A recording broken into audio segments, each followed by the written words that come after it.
மத்திய அரசின் 3 குற்றவியல் சட்டங்களுக்கு எதிராக தமிழ்நாடு மற்றும் புதுச்சேரியைச் சேர்ந்த வழக்கறிஞர்கள் டெல்லியில் கண்டன ஆர்ப்பாட்டம் நடத்தினர்.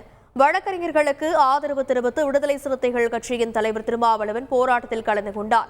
பின்பு பேசிய அவர், வழக்கறிஞர்களின் கோரிக்கையை ஏற்று பாஜக அரசு 3 குற்றவியல் சட்டங்களையும் திரும்பப் பெற வேண்டும் என்றும், சந்தர்ப்பம் கிடைத்தால் நாடாளுமன்றத்தில் இதுகுறித்து பேசுவதாகவும் தெரிவித்தார்.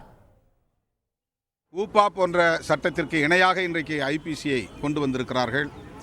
இது தான் தோன்றித்தனமான ஒரு நிலைப்பாடு. பாஜக அரசு வழக்கறிஞர்களின் இந்த கோரிக்கையை புறந்தள்ளாமல், அலட்சியப்படுத்தாமல் பரிசீலிக்க வேண்டும், சட்டங்களை திரும்பப் பெற வேண்டும் என்று வலியுறுத்தும். சந்தர்ப்பம் அமைந்தால் இந்த பிரச்சனை குறித்து கட்டாயம் பேசுவோம். செய்திகளை உடனுக்குடன் தெரிந்து கொள்ள உடனே சப்ஸ்கிரைப் பண்ணுங்க.